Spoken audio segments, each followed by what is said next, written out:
The cartoon baboons are insulting, but so is having great white sharks in the arena. No, they had. Yeah, that's not. The sharks aren't going to be hunting in the Coliseum after being dropped in there. I felt insulted. Gotcha. I kept watching because the stuff on screen was interesting to watch. The production was interesting to watch. A number of performances were well delivered. They just leaned on Gladiator 1. The only place where they try to make people care is when Russell Crowe's on screen and they're flashing back to the first one. Met a ghost of a king on the road when I first fell. Fire burning to my knees I fell. Met a ghost of a king on the road. Today we're talking about sequels, but specifically Gladiator 2, and just what made Gladiator 1 my favorite movie. And is it still? I mean, when I'm not trying to be cool, yeah. Why? Why would that require you to not be cool? I'm mostly joking, but you're supposed to come up with a cool answer for a filmmaker. As opposed Terrence to Malick, as opposed to something that's just straight up the middle, giant historical. I don't know. It's a pretty great movie. It's a pretty Gladiator one. Like, sorry, you think Russell Crowe is really cool, and you're like, well, yeah, I kind of do. Pretty good. Yeah, and the part where they throw the head out at the beginning, I mean, you can't forget that. That's cinema. No, there's a lot that's fantastic about Gladiator. And of course, Russell Crowe also talking about Ridley Scott's direction in that scene as he kind of looks at a little bird. You know, they're on the battlefield and he's watching a little bird play. And it's super cool. Yeah, it's good. It gives you chills. I mean, when Ridley Scott had time to direct stuff. When he had constraints, is that what he had at that point? I don't know. That was a pretty unconstrained production. Yeah, just do whatever you want as long as it looks awesome. The Gladiator 1 is in fact a really good movie. And it's really good on a couple levels. That's kind of what I want to talk about because I think from what I've seen, Gladiator 2 looks like they took Did you not watch it? No, I haven't seen that yet. We're doing a podcast about a movie you haven't watched, yes, Brian? Because you watched it. I did watch it. I did. I gotta show this to my oldest son, and then I don't know if we can make it to Gladiator 2 because I wasn't sure. Has he seen Gladiator 1? No, I said as soon as he finishes Eagle of the Ninth, we're gonna watch Gladiator. So okay. We're going deep on the Roman stuff. You're going deep. He's got to read all of A Day in Old Rome before watching Gladiator. Yeah. I'm just like, now you're going to want to do Herodotus. It's not Rome, but it's the backstory. Herodotus is good. Yeah. No, he just turned 12, really into, I don't know, Age of Empires. I think he will love Eagle of the Ninth and Gladiator will sweep him away for sure. And listen, I'm competing with Harry Potter right now, so I need the palette change. You need more masculinity, right? Definitely. Yeah. Okay. Which is nice, especially though, because of the toxic variety. Yeah, some real toxic bloodletting. But the nice part is we're reading Harry Potter 5 out loud, and everybody's so annoyed with how whiny Harry Potter is. And so you're starting to see. You're doing your job, It's Brian. the test. It's the test as you've got your 7-year-old being like, why is Harry acting like this to his best friends? You're like trying to pretend like you're not like, yes. Because he needs swats. He needs, unfortunately, his dad's dead, but he's really an needs orphan. He needs someone to beat him. And Dumbledore is not doing what he should be doing as Harry's stand-in father. No, and actually Dumbledore and Snape are like two sides of a terrible dad to Harry Potter. But anyway. Such a good line. I mean, that is exactly what they're right. used for. Yeah.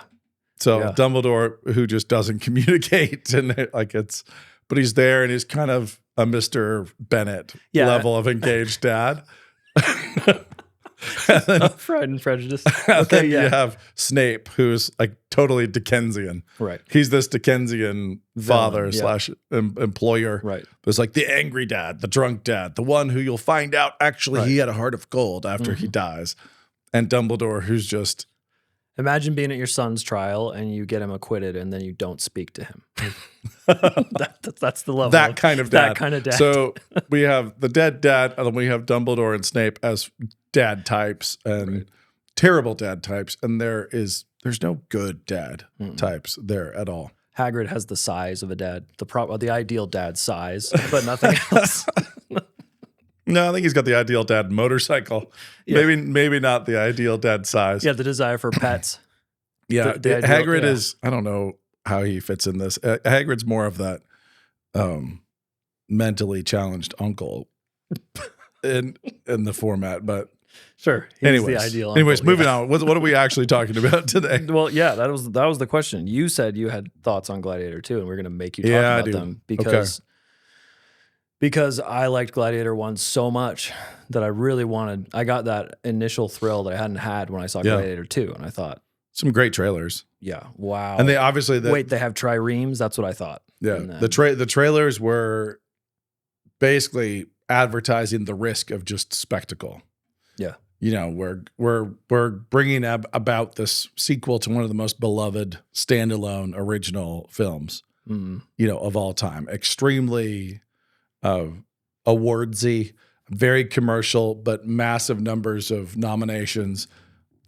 Just a really, really successful film in every single way, and definitively put Russell Crowe in the A-list. Yeah. Like just definitively. And he's no longer that Aussie actor who's been in a few weird. He's survived many, many bad movies since then and remains a legend because of that. Yep. Gladiator is magnificent in almost every way. Gladiator 2, they have this great thing to jump off of, right? And one of the things that makes Gladiator 1 work so well is how honorable Maximus is. Yeah. Yeah. He's this noble pagan. And I really enjoy, and I've mentioned this here before, he's heroic, he's self-sacrificial. Yeah. He's a noble man who loves his family. Yep. He loves his country. Yep. He loves his soldiers. Exactly. I mean, Yes. It's and his horses. right. You know, he's got his 2 horses on his breastplate. Yep. He is a very, very Like strong killing Gauls. He's a very strong, very masculine man who loves deeply and dutifully and does it very, very well and in an entirely masculine way. So, I mean, he's a man of very powerful affections, loyalties, and emotions in general, Russell Crowe inhabits that character very, very effectively. So he feels incredibly deeply, and he's a very, very devoted father, devoted husband, devoted Roman, you know, devoted godson functionally to Aurelius, and so on. One of the noble Roman emperors, actually. So this guy is a noble pagan and very genuine and very earnest. And one of the things that creeps into our storytelling about the past is we kind of inject modern skepticism and modern cynicism back into ancient peoples, where we say, hey, we're going to take some jaded 1980s, some jaded 2024 Gen Z personality and insert it into an ancient person, right? Which is just so anachronistic and so broken. Right. Someone who's suspicious of authority and doesn't really appreciate having to work in the system and thinks maybe Rome is doing the wrong thing. Somebody who's saying, but are there gods really? Yeah. And is the Pax Romana really peaceful? Is this worth it? Yeah. But what about this, post-Republican consensus in Rome? Right. What do we do with our assumptions of the Roman narrative of destiny, which was founded by Virgil? These sound like grad school papers. Yeah, it's just you have this ancient character who's being troubled like some very, very comfortable suburbanite university kid. It's just not realistic. Maximus is a brilliant character, brilliantly written, brilliantly performed, because he is a genuine, authentic man of his time. So this is key, because I'm wondering if this is your answer to the question, that some of his lines would be so just straight on the nose, right? So whether in this life or the next, I will have my revenge, right? Yep. That line, I think I read about many people making fun of that line, but it feels like it works. Yeah, it does. And is that the genuineness you're talking about? Yeah, because the guy meant it? He's very earnest and he means it. And Russell Crowe performs a Maximus that means it. Right. Who believes in a particular afterlife, believes in the gods this way. Yeah. And so you step into this world and you watch this character who is functioning inside of his world, as a man of his world deeply and authentically. He's not a man of our world playing dress-ups in that ancient world. He's giving you a glimpse of what nobility looks like in pagan. A great distinction about the dress-up idea. Yeah, he does a very good job of becoming that guy. And being authentically that guy. So it's super easy to cheat and wink at the audience. Like, this hero knows better. Dune does this well too. Right. In an entirely fantastical world. The escapism is total and complete. Right. And you're going to go watch Timothée. You're going to go watch Timothée do a great job. Yeah. Like stepping into a world. You believe that he's not like, oh no, I have to go start a jihad. He comes around to a situation where he's like, no, this is He believes and he goes through a journey. But the thing that he doesn't, we're not just talking about believing the prophecy. In Dune, he believes the rules of his world. He accepts the rules of his world into his bones, and Maximus does the same thing. And that's how, in large part, how a world is convincing on screen when you have characters who are fully, deeply committed. So Maximus does that and does it well. So his authentic loves, his authentic loyalties, his stoicism, which makes sense for a godson-like character of Aurelius. Yeah. So to have this famous Stoic and to have this guy who's a true son of Aurelius, unlike Aurelius's debauched, non-Stoic son, his hedonistic Epicurean son, versus the Stoic true son, the true heir of Aurelius, is this dutiful Stoic, and that's Maximus, and does a great job. Now we jump to it's convincing because of that. It's compelling because of that. He accepts the rules of his world, and operates within them. Now, is pagan Rome, did they have the truth? No, of course not. And does he need Christianity? Yes, he does. Was Commodus really the son of Marcus Aurelius? No. No. He actually several generations did. Yeah, exactly. But they improved on history. But what you see in Maximus is common grace. If you accept this world existed inside of the broader world, this is a man with nobility by common grace. This is a man who understands the heroic by common grace. Yeah. He's not saved. He's not worshiping Christ. He's not a saved sinner, but he is a noble pagan. Right. And the concept of a noble pagan who can be sympathetic in the story. I mean, it's the Odysseus storyline of take someone who is at the peak and then gets dropped down and is trying to climb their way back up to nobility. Thrown off the cliff and has to get all the way home again. Now, in Gladiator II, I got way off on this, but that's all important about Maximus. We have Lucius, who is... It's a good Roman name. Yeah. So we have Lucius, who is the grandson of Aurelius, and plays as a child in Gladiator I. He's the child of an ex-girlfriend of Maximus's, who then went and married a general friend that Maximus compliments and admired. But there was a rift.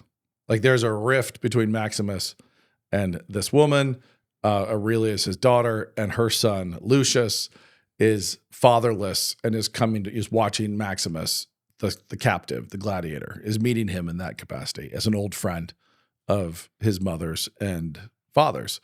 Now, Lucius is the centerpiece here. And we start with him in Africa, in this African city that's being invaded by the Romans, who happen to be commanded by his mother's new husband, without him knowing. Okay. So his mother's married yet another Roman general after he's gone. And he is now grown to adulthood and is married in functionally exile, in anonymous exile. Now, the thing that they try to do here, and I don't want to over rip on the actor because I think he's, I like him. But in this role, they want him to have the kind of gravitational pull that Maximus had. They want him to leave a wake wherever he walks. And it's little things like him, chewing, looks like wheat gum before a battle. Like he's just kind of casual. He's not intimidated. He's not afraid. But it actually comes across more as apathy. It comes across a little more as flatness. And the story tries to sell you on this guy has an amazing aura. This guy is dripping leadership, just like Maximus. And they need him to be. Yeah. Because he is this exiled white kid in an African place, and he's now a commander. Like he's up commanding forces. And yet he's wearing kind of like hand-woven, weird homespun armor. Nobody really cares about him, and he doesn't do anything impressive whatsoever in his first battle. Oof. He's just there. Yeah, right? That's tough. Yeah. And he's there, and they get defeated, and he sees his wife shot off the walls and she falls off the walls into the sea. And he's, of course, full of grief, and he ends up going off the walls when he's distracted. And the problem here is he does not walk around leaving a wake behind him at all. So it's a character note he hasn't earned. Yeah, at all. Now, he could earn it. You could earn it with narrative. You could also earn it with aura in performance. Oh, right. So you could either have him behead the champion of the other army in the middle of the battle. Yeah. Or stand up to a huge guy in a domestic scene, I guess. Yep. Or both. Have a performer who's able to pull that off. And have a guy who's walking have a guy who's walking through a crowd. Yeah. And people, there's a reaction to the charge of his energy. And this is what life is actually like. When a guy with real aura, not just size, but with just a real energy that has an effect on people around him immediately. When you watch a guy like that walk across the screen in a battle, if you've set it up and you have a really powerful performer and everybody's responding to him in a certain way, you believe like, holy crow, this guy is something. And Maximus does that. They do that really, really effectively. And they do that effectively with him in a couple different places. They establish just the power of his gravity. This guy is just going to pull people into planetary orbits and into the, he's going to have moons. Well, that's what he's not just one of the meteors swirling in the chaos. He has gravity, and other things start to orbit around him naturally. That's what I was going to ask, because it felt like Gladiator 1 also brought in really fun side characters to be his new buddies. So I'm sorry, I'm forgetting his name, but the owner of the Gladiators, that dirty old man, is a great character. Who died in production. That's right. I read he was drinking something like 8 beers a night. I should have gone back and refreshed all my character names and actor names before this. It starts with but instead, this is a more honest reflection of I don't remember that guy's name.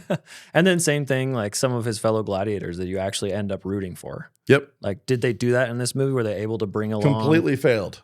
Oh, no. So then it meant everything hangs or falls on Lucius's ability to... Which would have been affected... if they'd had that, it would have affected other things. But what they ended up losing is caring. So you end up losing anybody caring about anyone. And so the first... That sounds devastating. The first film does an amazing job establishing a whole stable of characters that are interesting and distinctive. And you remember from Quintus, and that you have Maximus with, Quintus here, Aurelius to Commodus, and then all the way down through the stable where he's got his African right-hand man. He's got that big giant Gaul. Yep. He's got all these different guys that are, kind of swirling around him. And you come to recognize them such that they have journeys and they have death scenes that cause people to say like, oh no. Yeah. Or they survive. That's the guy who healed. That's the guy who healed his injury with maggots, Like and so when the big Gaul takes a spear to the gut, it's a big deal for the audience because they've developed affection for him via Maximus's affection for him. Right. And I think you also feel the betrayal really strongly as you watch. There's such a strong soldier bond. And when he has to kill soldiers or when they try to kill him, it meant something in that. Yeah, it really did. So in this one, you have Lucius, who's kind of casual. He's in a battle. None of the battle really swirls around him. He doesn't have a gravity. He's not a big boat that leaves a big wake. He's just here. His wife dies. He gets distracted and he goes into the drink as well. And then he's enslaved. And it's like, okay, he's enslaved. Now, we go down the line and we start teasing this story of like, oh, Lucius is actually Maximus's son. So you remember back to Gladiator 1 where Maximus was this extremely honorable, devoted husband and father. Yeah, he wasn't. He cheated on his wife. And it's like we knew that she was an ex of some sort. And yet he tells Lucius in the first one that his son is the same age. They're the same age. So we know that Lucius would have been conceived when he was married, right, and deeply in love and deeply devoted to his wife. And so Lucius is just this other son. And we do that to try to make the audience care, because the only place the audience cares is about Maximus from Gladiator 1. Right. And so they flash back, they keep flashing back. And the only place where they try to make people care is when Russell Crowe's on screen and they're flashing back to the first one. And they're trying to borrow all that caring, all that loyalty, and all that investment from the first one and dump it into the second one. Lucius then shows up and kind of walks through Gladiator world without anybody really being affected by him. Denzel kind of being like, oh, you got a little spunk. But really, it was hard for me after the first incident in the arena. These like alien, monstrous, nightmarish cartoon baboons are released in the Colosseum. Oh, big, huge baboons? Baboons. Truly terrible. I mean, I wouldn't want to find a baboons in our studio, but No, baboons are a piece of work. But these are Not like Gladiator hairless. We're talking about this like nightmarish alien, obviously animated, very clearly CG, not even close to realistic baboons. And Lucius fights one baboon out of a whole pack and bites him on the arm. And we're supposed to be like, wow, he's got some spunk. Oh, bit the baboon? He bit the cartoon baboon. That's fun to say. Yep. So Lucius bit the cartoon baboon. And so we're like, oh, and now we have one shot of him with all the other gladiators at dinner. And they all start, making monkey noises. And that's like his only bonding with any other gladiators. Gotcha. Where in the first one, the big Gaul is like beating on him. I really wish I could remember the gladiator master's name. It's obvious. I'm going to walk out of here after this and be like, I'm really frustrated. I forget him. Should I just pull it up? Yes, do it. Check the Google. I'll tell everybody, don't edit this to make us look smarter. We can't remember. It's one of my favorite movies too, but I don't remember his name. Yeah. They won't let me search for Gladiator 1. So you have, he bites a cartoon baboon and people whoop like monkeys at him at dinner. And that's the only bonding we see. And we're supposed to believe, that he has this amazing persona. Proximo. Oliver Reed Proximo. Yeah. Oliver Reed. How do we forget that? Who is a legendary actor. Oliver Reed Proximo. Apparently a real animal of a human being. Yes. Fit his role perfectly. Typecast into ancient Roman gladiator. So Proximo's having the Gaul beat Maximus, and they end up with this dynamic. We already have the African guy who's a fellow slave who's like healed him while he was unconscious. We have that. We've built up these loyalties. All we have is the cartoon baboon and joke to develop loyalties with the other gladiators, and that's it. Juba's the black guy. Yeah, but I don't know that he didn't have quite as much of a character as Proximo did. Also a very, very good actor. Anyway, they don't make you care about Lucius. They do have crazy spectacle. The dual emperors are interesting. Denzel is getting given too little to work with and has motivations that are outside of our ken and were never shown. Just he happened to have been a slave once, and so he wants to destroy Aurelius's legacy. It's all very personal. He is such a talented actor that if you'd given him a little more meat to work with, it would have been great because he made a lot out of very little. So he didn't have a lot to work with, and he still takes up the screen and really is interesting to watch every time he's on it. You just don't care at all. We just don't. And all we really do is kind of defile Maximus's legacy, trying to rewrite him as less honorable and devoted than he actually was, and then bring Lucius as the son of Maximus into Rome to deal with this. The Rocky story. Except for he has it's Creed, but it's Creed. He has absolutely no gravity. He just doesn't. Now, I will say this, though. As badly written as the script is, as badly written as the story is, if you put one really powerful actor in the role of Lucius, the whole thing becomes more forgivable. Right. Okay, so here's the question. I'm thinking when you talk about someone with seeming gravity here, I'm thinking and especially in the big historical set pieces, I'm thinking of like Charlton Heston, where he can hold a 3.5 hour movie together. I'm thinking back of Ben-Hur and that sort of like someone with a ton of energy and just, I don't know, intensity in everything they're doing. Now, obviously those old movies are old. Yeah. But is that kind of what you're looking at? What sort of character would you be looking for? Here's the thing. Let's say John Wayne. Yeah. Did John Wayne have gravity on screen?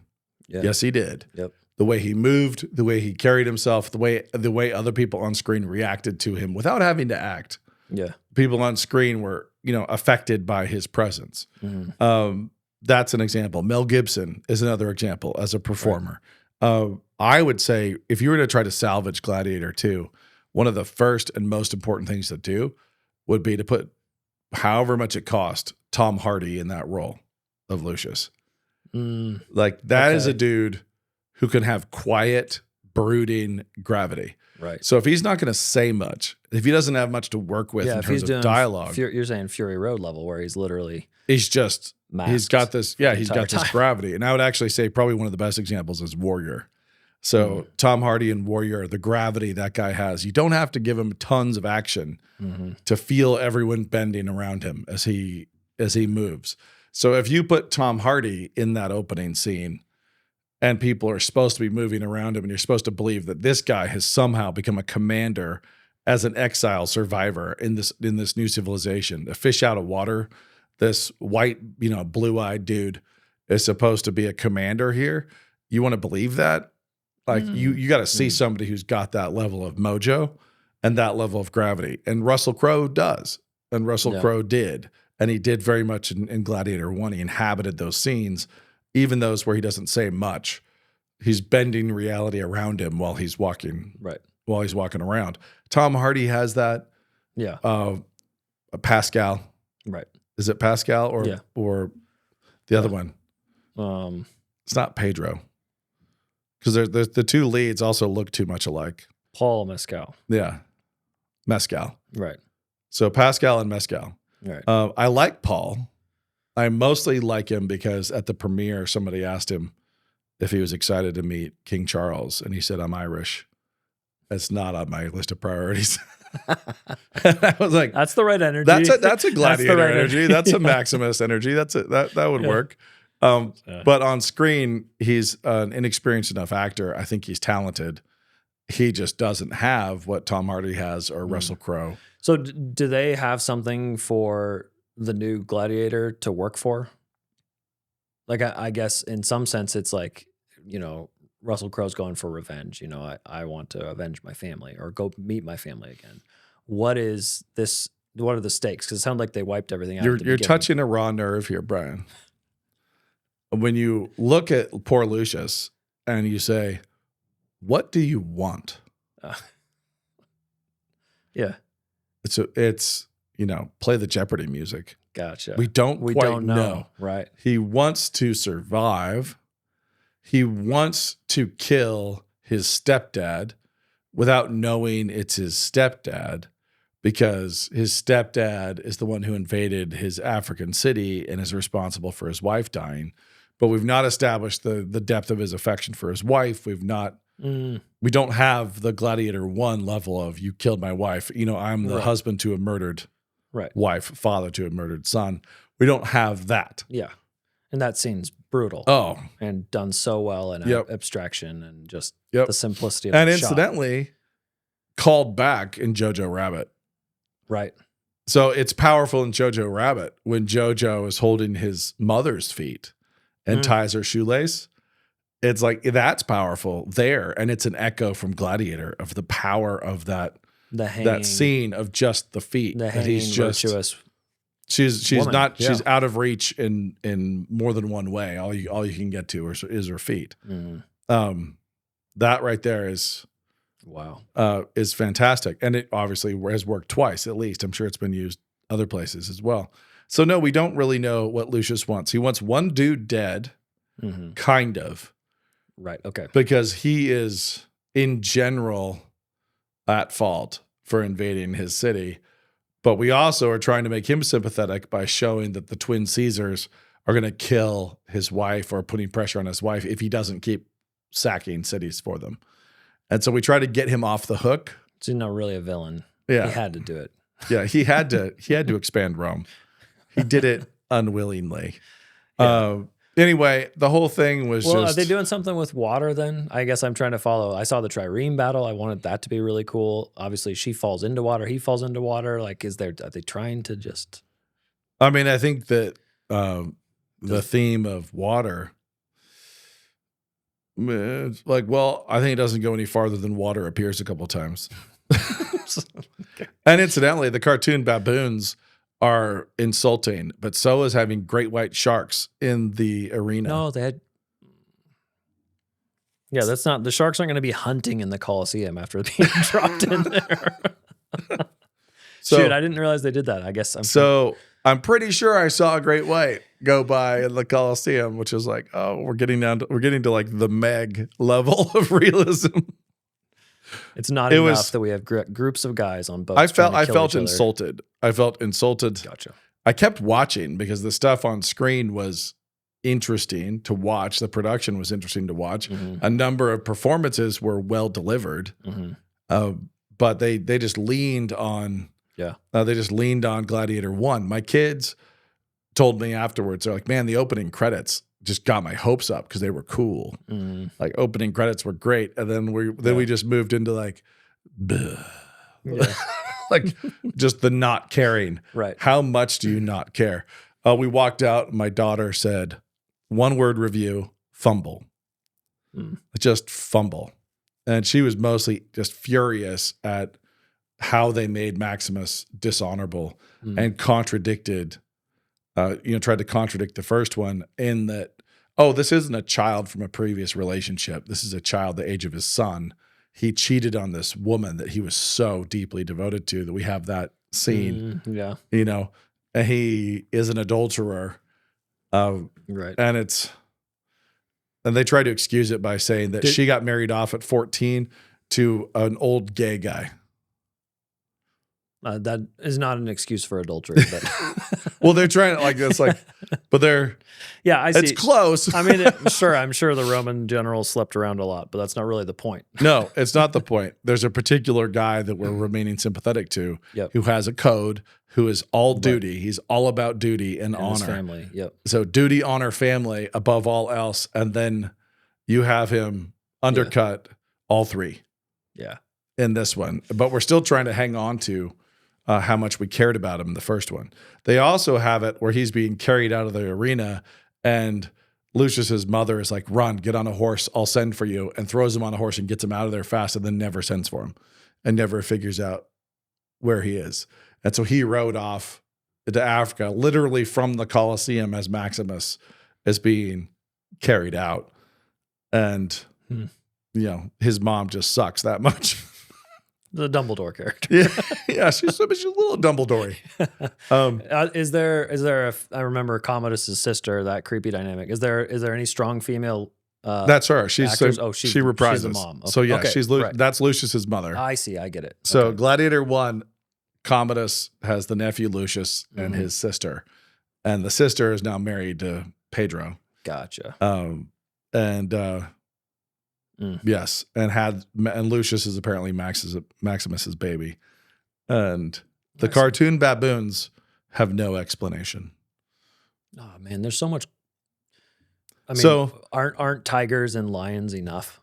No, but what I can say here is they do the trireme battles in the Colosseum happened. That's a real thing. Yeah, but I think about how much got squandered here. You're doing a sequel to one of the best movies ever made.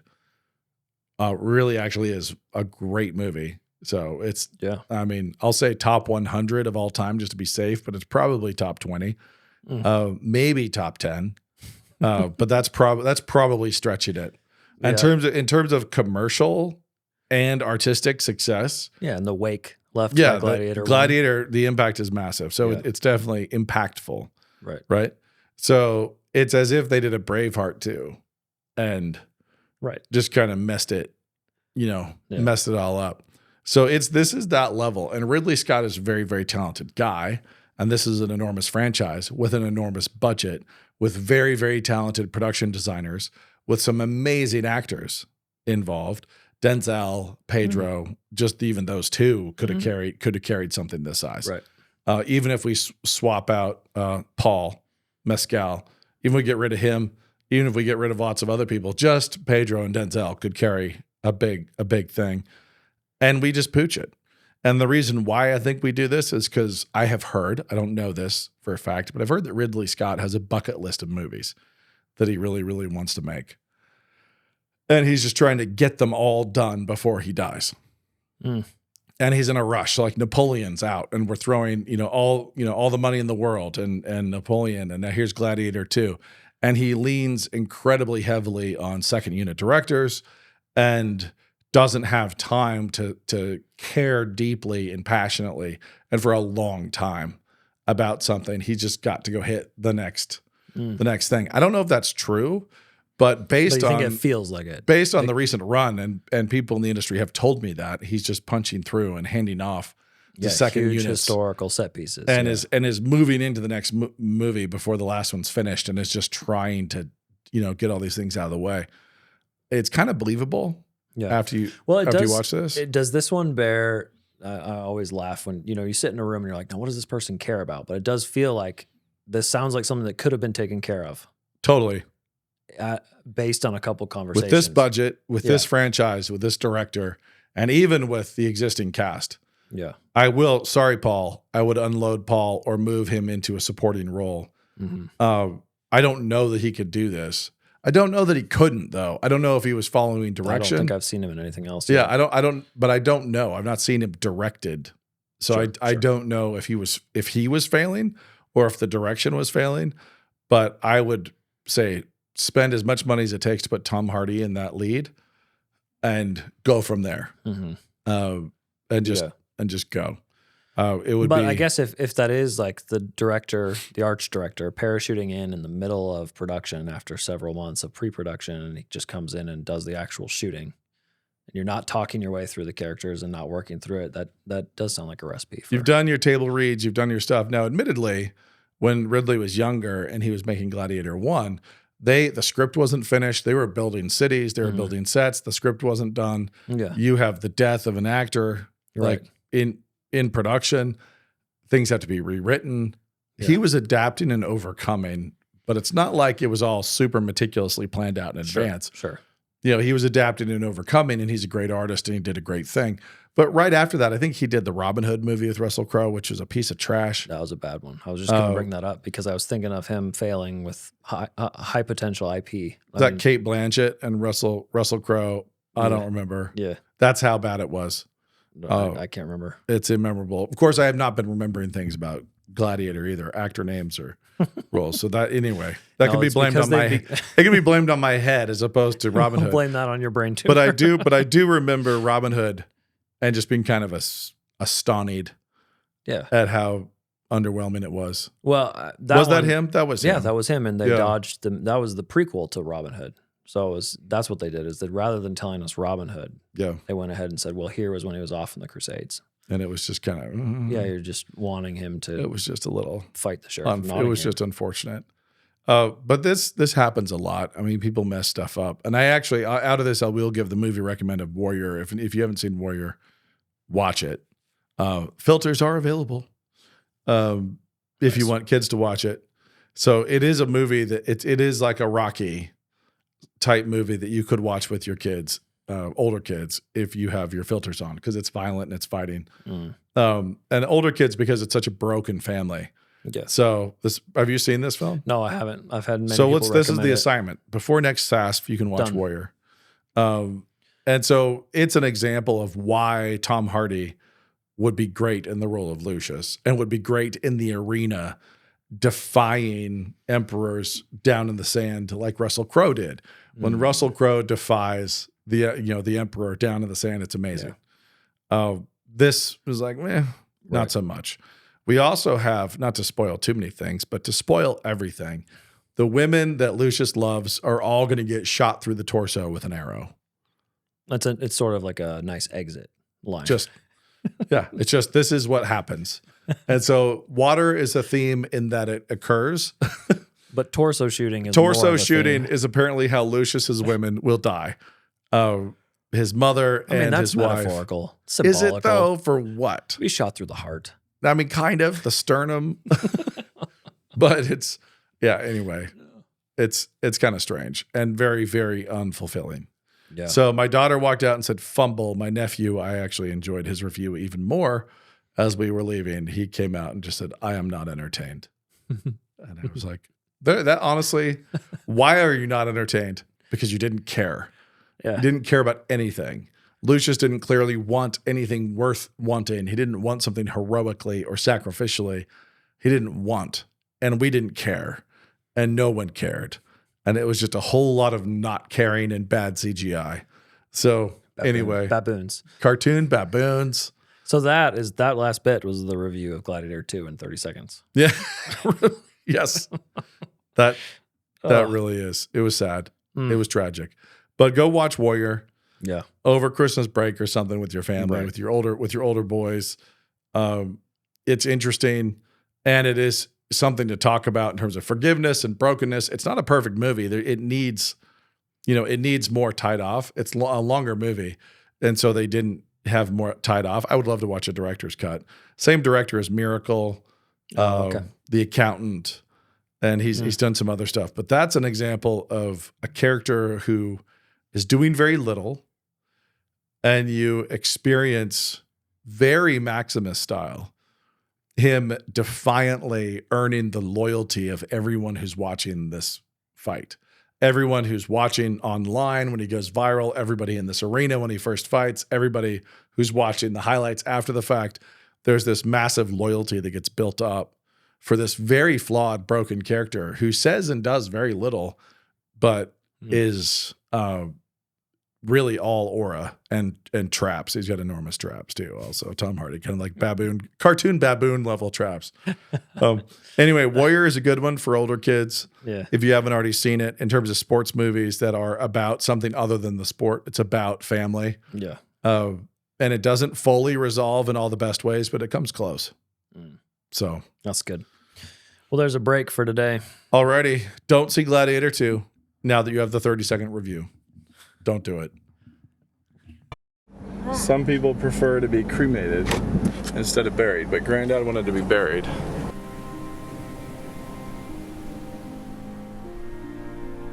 You are dying. So am I. Every second I create more of my past, more decisions, more breathing, more love and more loathing. All of it slides by into the gone as I grab at more moments, at memories just made and already fading.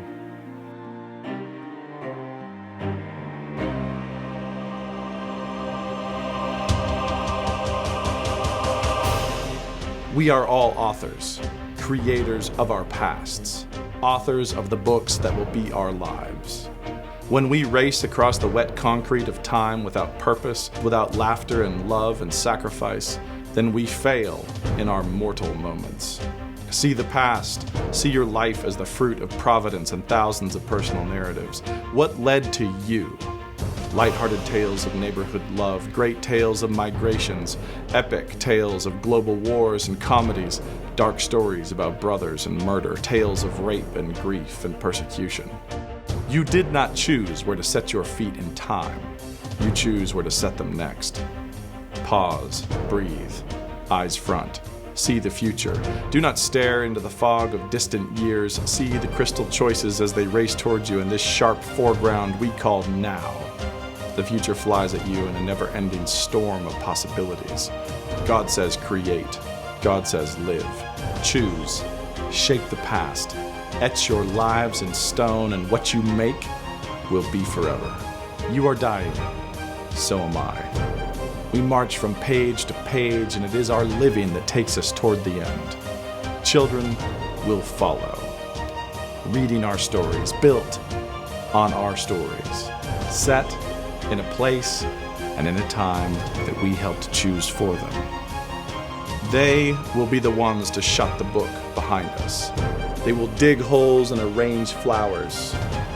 They will fill out forms. Cause of death? Life. May it be the truth.